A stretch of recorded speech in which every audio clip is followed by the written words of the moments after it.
Welcome to Dreamful Podcast, bedtime stories for slumber.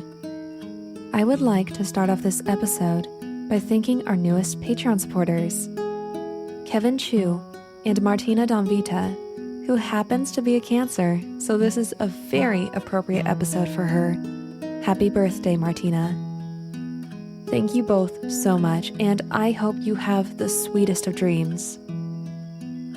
If you find value in Dreamful and would also like to contribute to the show, please visit dreamfulstories.com where you can find info about the show, and on the support page, there's a link to become a Patreon subscriber. Patreon members get access to bonus episodes and perks like voting on future episodes, holographic stickers, giveaways, and behind-the-scenes extras. I get messages from so many listeners that they have trouble sleeping because of past traumas, anxiety, panic attacks, or depression. It might seem like you're alone in these experiences, or that there's something wrong and it's embarrassing, but that's simply not true. That's why I'm so thankful to be sponsored by BetterHelp. BetterHelp will assess your needs with a quick and comprehensive survey and match you with your own licensed professional therapist.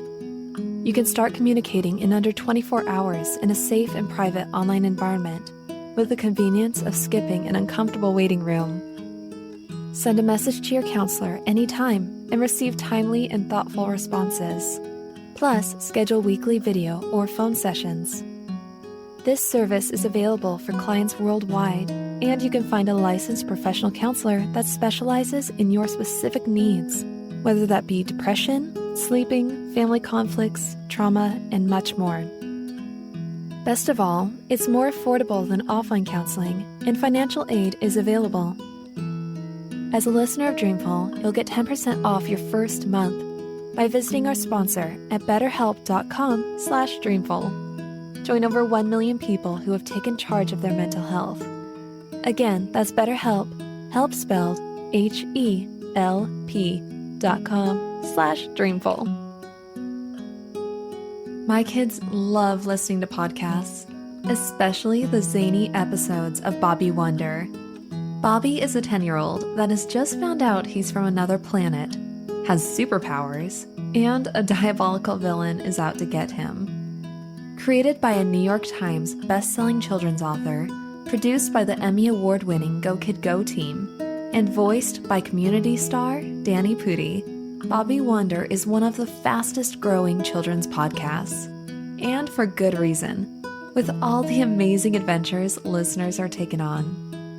Join Bobby and his hilarious companion Grabstack on a mission to retrieve a priceless artifact hidden in the Snood Candy Factory, battle it out with 10,000 boulders, and more.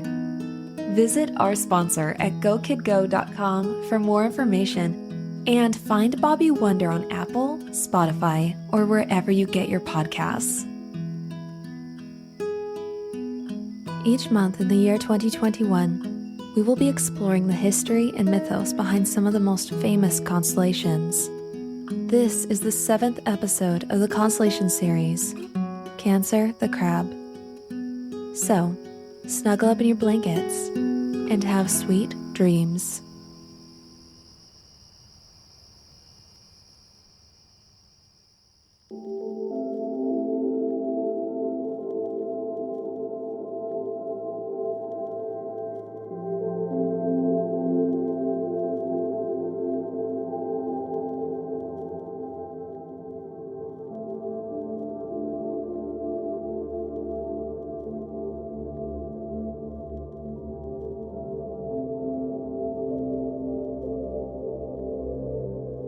In the northern celestial hemisphere lies a constellation so faint it can hardly be seen with the naked eye.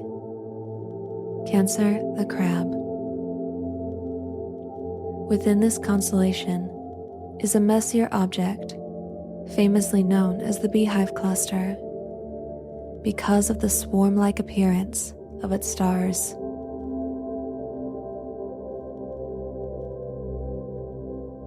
Cancer also hosts a super-Earth planet that has been discovered near a neighboring star in the Milky Way. After analyzing the planet's composition, scientists deemed it the diamond planet, due to an estimated third of the planet's mass to be made of diamond. However, more recent studies have discovered this to be less likely.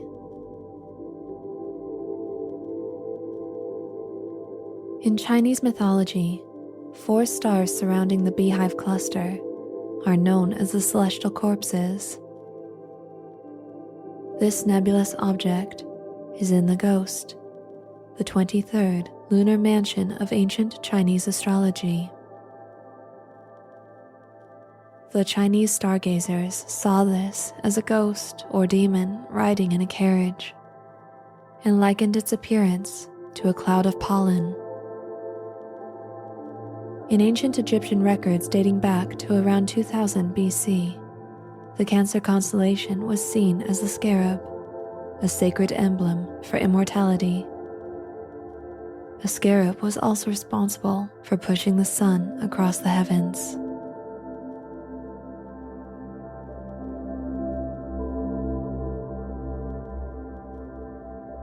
In the span of many centuries and cultures, this constellation has mostly been interpreted as a shelled, shore-dwelling creature, whether that be a lobster, crayfish, or more famously, the crab.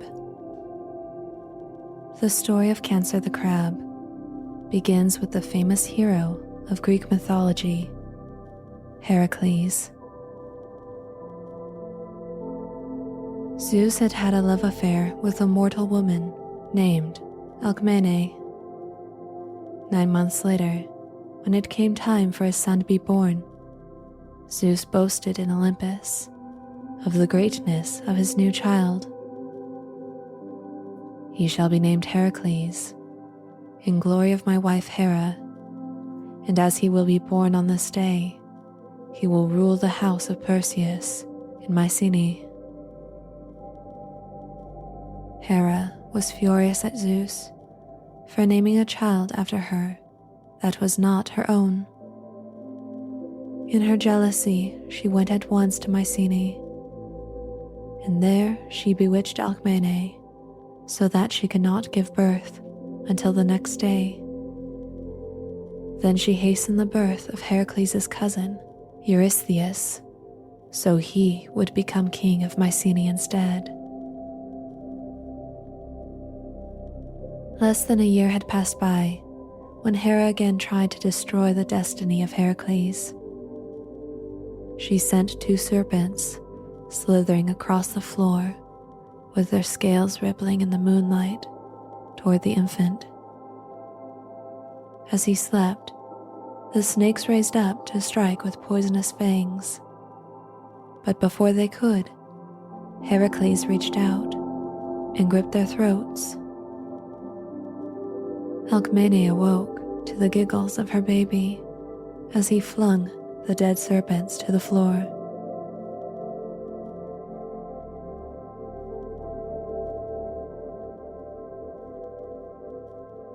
Heracles was taught to drive a chariot by Amphitryon, to wrestle by Autolycus, to shoot with the bow by Eurytus, to fence by Castor, and to play the lyre by Linus.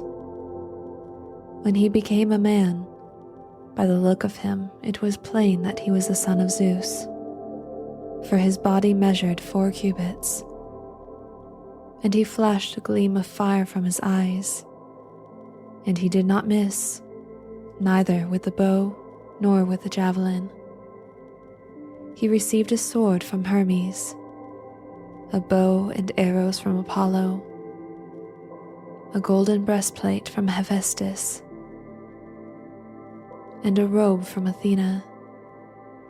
And he had himself cut a club at Nemea from an olive tree. Eventually, he went to the oracle of Delphi, and there he was told to serve his cousin, King Eurystheus, for 12 years.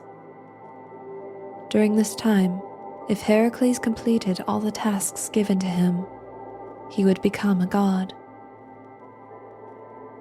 Despite his disdain for weak Eurystheus, Heracles desired to become immortal, and so followed the oracle's advice.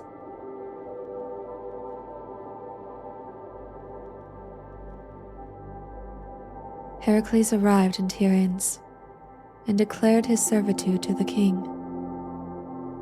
Unbeknownst to Heracles, the goddess Hera had favored King Eurystheus and was always over his shoulder, whispering thoughts and ideas into his ears.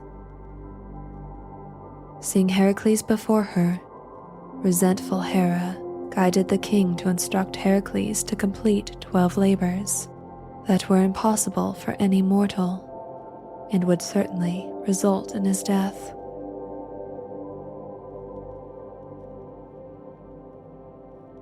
Of these tasks, Eurystheus ordered Heracles to kill the Lernaean Hydra. That creature, bred in the swamp of Lerna, used to go forth into the plain and ravage both the cattle and the country. The Hydra had a huge body, with 9 heads, 8 mortal, but the middle one, immortal. So, mounting a chariot driven by Aeolus, he came to Lerna, and having halted his horses, he discovered the Hydra on a hill beside the springs of the Amymone, where was its den. By pelting it with fiery shafts, he forced the Hydra to come out, and in the act of doing so, he seized and held it fast. But the Hydra wound itself about one of his feet and clung to him. He could not effect anything by smashing its heads with his club, for as fast as one head was smashed, there grew up 2. Hera sent a huge crab to the help of the Hydra.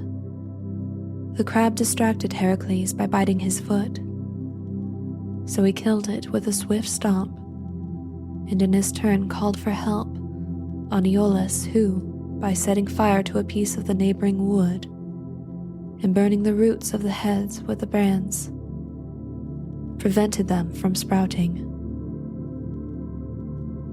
Having thus got the better of the sprouting heads, Heracles chopped off the immortal head and buried it, and put a heavy rock on it beside the road that leads through Lerna to Eleus. But the body of the Hydra he slit up and dipped his arrows in the blood. Hera turned her slain monster into the constellation of the same name, the Hydra, while she transformed the crab into the constellation of Cancer. However, Eurystheus said that this labor should not be reckoned because he had not got the better of the Hydra by himself, but with the help of Aeolus.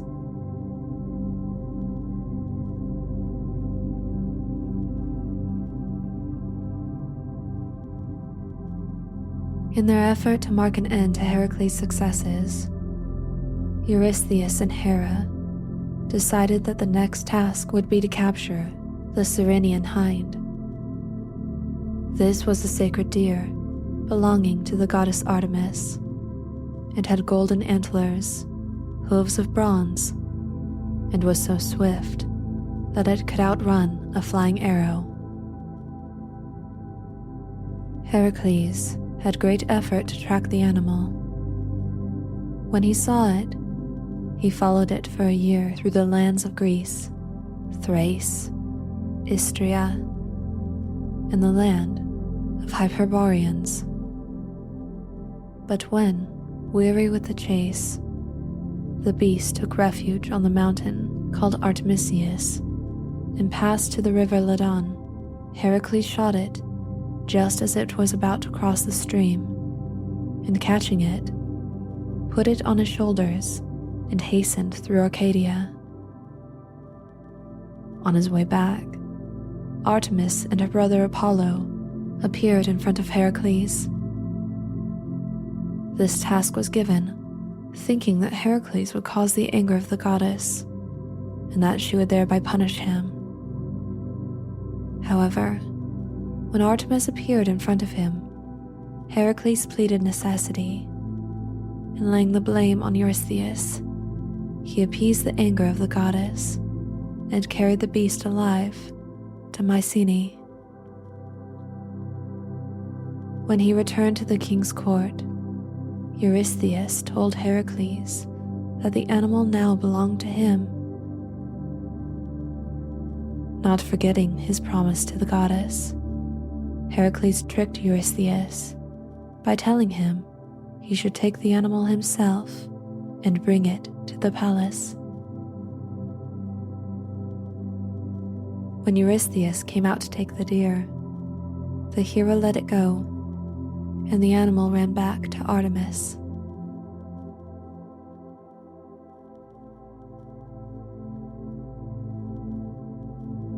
For his next labor, Heracles was to bring the Erymanthian boar alive,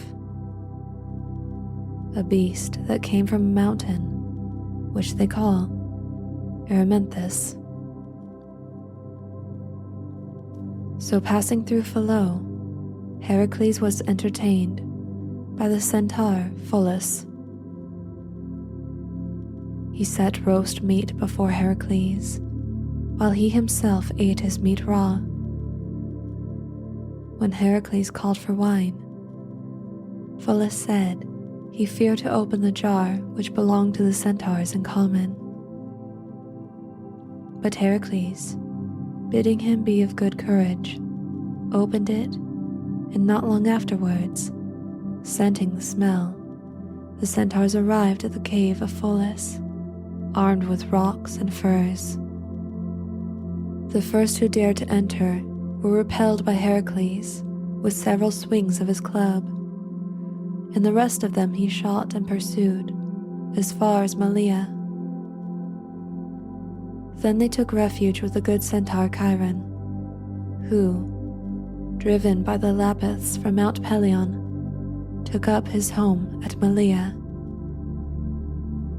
As the centaurs cowered about Chiron, Heracles shot another arrow at them, which, passing through the arm of Elatus, stuck in the knee of Chiron. Distressed at this, Heracles ran up to him, drew out the shaft, and applied a medicine which Chiron gave him. But the hurt proved incurable and too much to bear.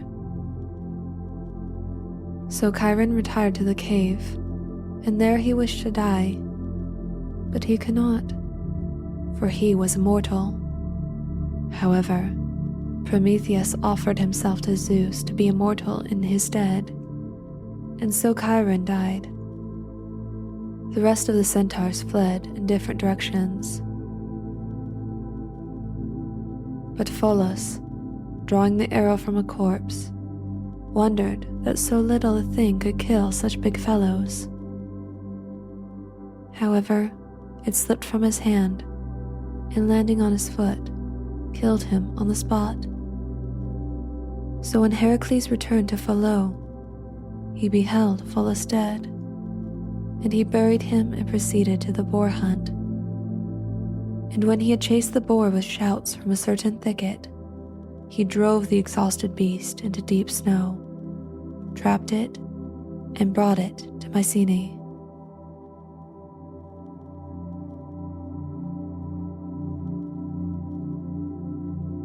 In an effort to humiliate Heracles and stain his reputation, the subsequent labor the king laid on him was to carry out the dung of the cattle of Aegeus in a single day. Now Aegeus was king of Elis. Some say that he was the son of the sun, others that he was the son of Poseidon, and others that he was a son of Phorbas. And he had many herds of cattle, blessed with immortality.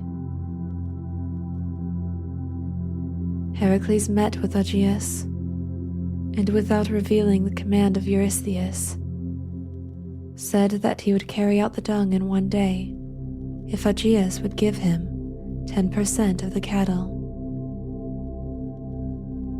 Aegeus was incredulous, but agreed. Having taken Aegeus' son Phyleus to witness, Heracles made a breach in the foundations of the cattle yard, and then, diverting the courses of the Alpheus and Peneus rivers, which flowed near each other, he turned them into the yard, having first made an outlet for the water through another opening. In doing so, the stables were washed out by the waters.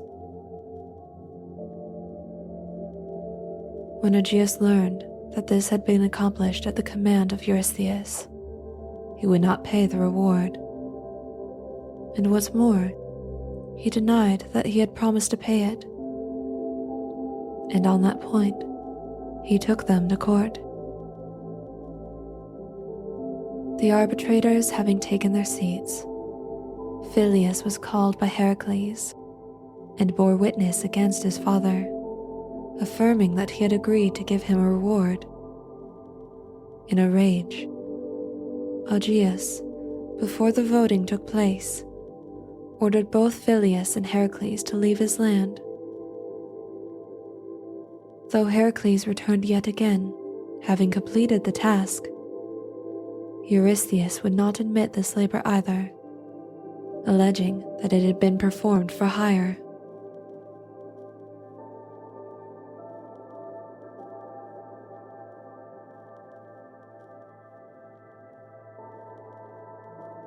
The next task for Heracles was to chase away the Stymphalian birds, man-eating birds with beaks of bronze, sharp metallic feathers that they could launch at their victims. At the city of Stymphalos in Arcadia was the lake called Stymphalian, set in a deep wood. To it, countless birds had flocked for refuge, fearing to be preyed upon by the wolves. Though he tried, Heracles was unable to go too deep into the marsh, as he would eventually drown. So when he was at last at a loss how to drive the birds from the wood, Athena gave him brazen castanets, which she had received from Hephaestus. By clashing these on a certain mountain that overhung the lake, he scared the birds. They could not abide the sound, and fluttered up in a fright. And in that way, Heracles shot them with his poison arrows.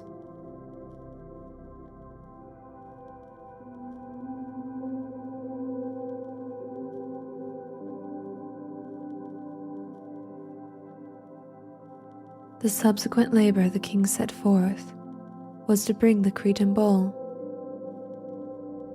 It was said that this was the bull that ferried across Europa for Zeus, but some say it was the bull that Poseidon sent up from the sea when Minos promised to sacrifice to Poseidon.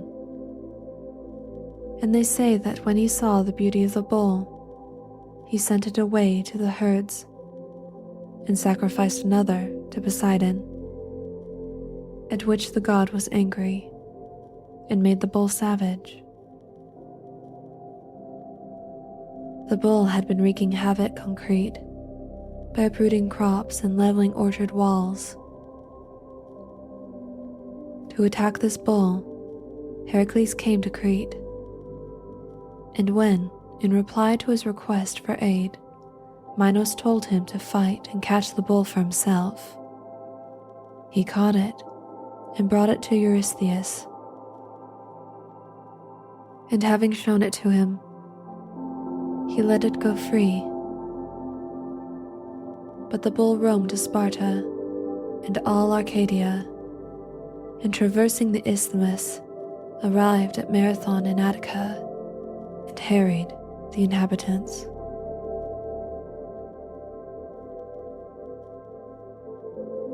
And so ends part 1 of the 12 labors of Heracles.